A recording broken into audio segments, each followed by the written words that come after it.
Thanks EA for providing me early access to the Skate playtest 0.27 build. Hey everyone, it's DIZE here, and today I'm gonna give you a review on the new EA Skate game, showing you everything you need to know. First of all, this is not the finished game, we are far from that. This is the 0.27 build of the game.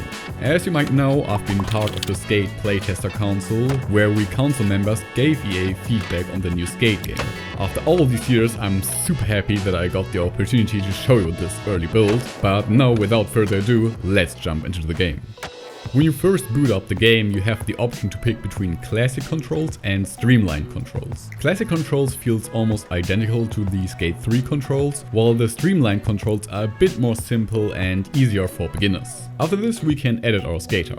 First we pick a preset and then edit it to our liking. And as you can see, we have an insane amount of customization options. Skin tone, build, height, chest, hips, back. Everything is adjustable so that you can really create a skater that looks like yourself. You can even pick between two different movement sets, which is pretty cool. Continuing on, we have different head shapes with even the option to add freckles, moles, acne scars or vitiligo. We have a lot of different hair shapes, eyebrows, eyes, nose, mouth, and can even change the voice our skater makes. After this, you will start at this little training island where you learn the basic controls. This works similar to Coach Frank's skate school at the beginning of Skate 3, but instead of Coach Frank, now we have V to guide you through the game. And you might think, hey, I've played Skate 3 for 15 years, I don't need a tutorial. But hang on, because Skate definitely has some new and different controls. The new big thing in Skate is parkour, which is a super great addition to the game. In all the Skate games, a high ledge or wall always meant that you would need a ramp or other tricks to get up. But in Skate, your skater definitely has stepped up his skills and can now run up walls, climb and swing off rails. There are so many new moves to help you climb around the city, which is a great addition to the game. You can even roll around, do flips and slides, which open up some new cool trick combos. I mean, look at this. Continuing on, we ride down this huge mega ramp and...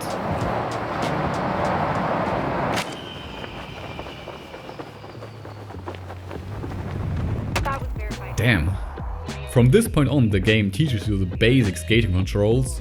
Riding down a hill, doing basic tricks and learning how to grind. These are all very similar to Skate 3, but some definitely feel more polished. For an example, power slides. It's kinda hard to explain, but the new power slides feel much smoother and also let you control your speed better. But there are also a ton of new tricks and movements. We already talked about the parkour aspect of the game, but the skating aspect has definitely been upgraded too. New tricks and features include pre-wind spins.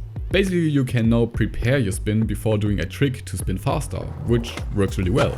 Quick ollies and nollies. For these you just flick your right stick down or up quickly. I'm a huge fan of them since they really help you in fast lines when you need to ollie up a curb. Wallies.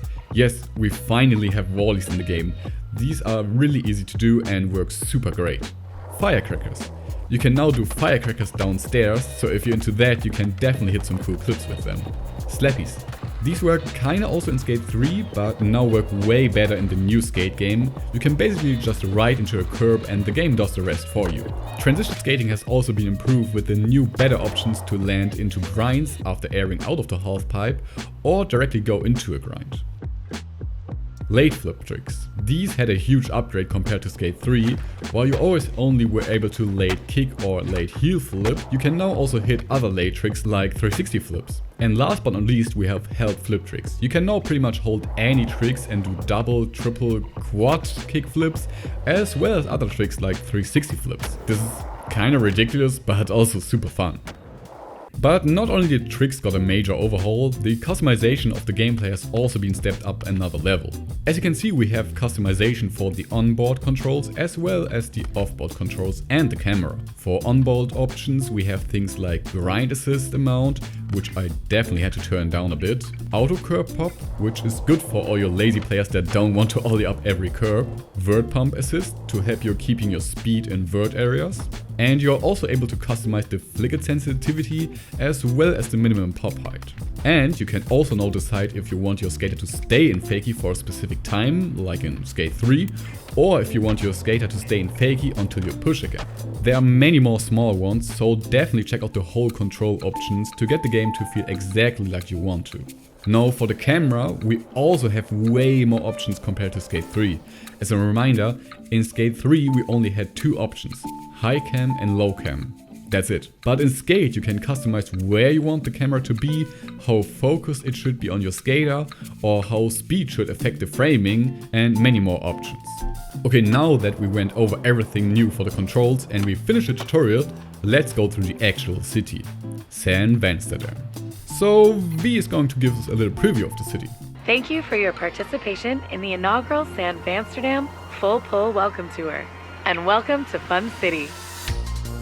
San Vansterdam once produced the most shreddable spots and sickest clips in the country before the M-Corp miscreants ruined it for everyone.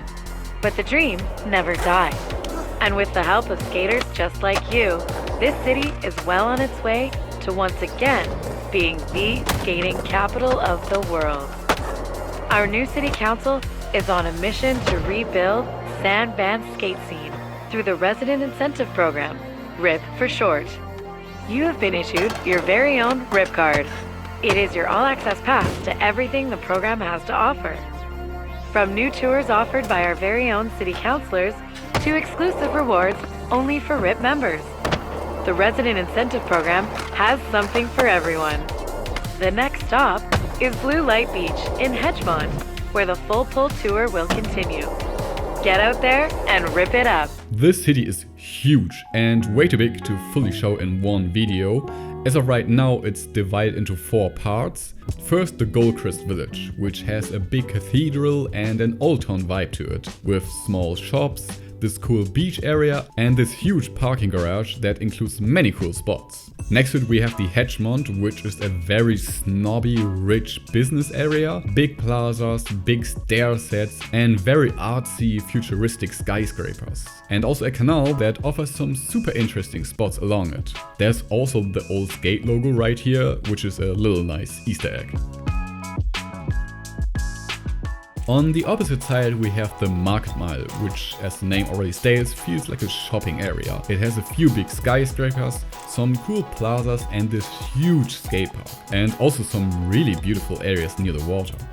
And last but not least we have the Brick Switch. Here we can find a giant stadium with huge spots, so if you like some mega ramp stuff, this area is definitely for you. Besides that, there is this area which really reminds me of the Brooklyn Banks, a factory with some super beautiful spots near it, and this clock tower. Now all of these areas are connected through these highway bridge paths, which are a cool way to get faster to another location. You can also find these community player built parks all around the map. While the map at first glance looks small, it's far from it, and you can spend hours on hours exploring everything. Here the new parkour mechanics really help you a lot. Wondering what's up there? Well, climb up it. And the best part? This map is far from finished. The developers already stated that they will keep expanding the map for free. Now, if you really want to explore the map, the challenges really help you with that. Through the challenges, the game guides you around the map and shows you some cool spots. After you have done enough challenges in one place of the map, new challenges in a different part of the map will be unlocked. There are different challenge types, while some require you to skate along a line and collect skate bearings and do specific tricks along the way, others want you just to hit a good high score. But there are also new Hall of Meat challenges where you need to hit some crazy stunts and bails. For this one challenge I need to fly over to this skyscraper and then land back into this ramp to then jump over to this garbage container. And while this is super crazy and over the top, I must admit that I had a ton of fun playing it. As you might have noticed, I'm not doing this challenge alone. That's because now a cool new option in Skate is to do challenges together with friends. Basically, for each challenge you can choose to play it alone or do it as a co-op challenge. And this was also more fun than I anticipated. Besides that, you can also activate throwdowns, where you and your friends battle in a specific area to hit the most points.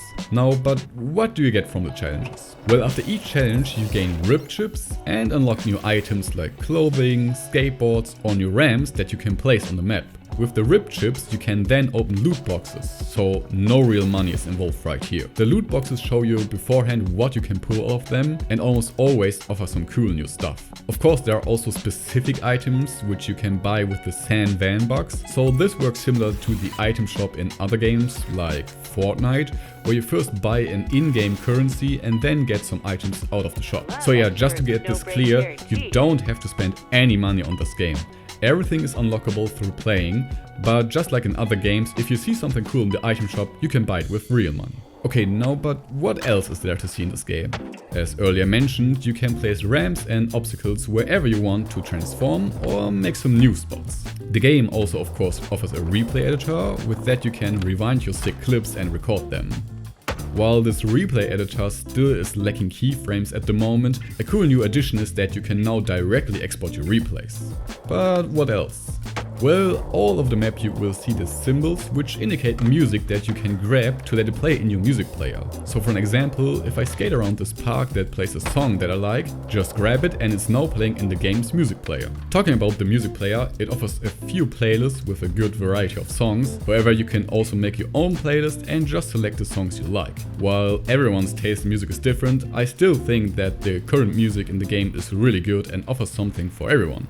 So, all in all, Skate is already really fun to play. You can definitely see that the game is still in the early stages and many things still need work and touch-ups, but of course we are only in the version 0.27, meaning even earlier than early access. So please keep that in mind.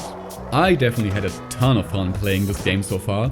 Now, this video acts mostly as a way to show you everything the game has to offer right now. If you want a more detailed video about my opinion and thoughts about everything, what I really liked, what I disliked and so on, I will upload one in the following days and link it right here. But for now, I thank you for watching, and as always, be sure to drop a comment, like and subscribe for more skate content, and I see you in the next video. Bye!